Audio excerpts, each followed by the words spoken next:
النهارده احنا في شارع محمد علي، وجينا هنا على عربيه الكبده والسجق هنا اللي هنعرف سر خلطه او سر صنعه الكبده والسجق بتتعمل ازاي، وهنعرف كل حاجه مع بعض دلوقتي من اول ما الكبده والسجق بيتعملوا لحد ما انت بتيجي تاكلهم، اللي نعرف كل حاجه عن الكبده والسجق.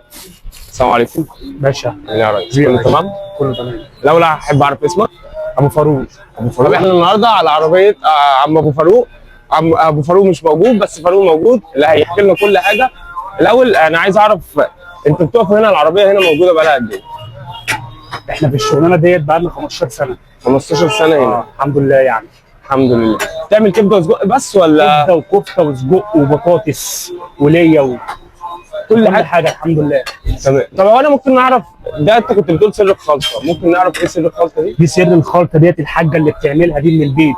طب توم على فلفل على الدقه وهي دي برضو هي الريحه باين. يعني دي سر الخلطه بقى، انتوا اللي عاملينها صح كده؟ صح كده.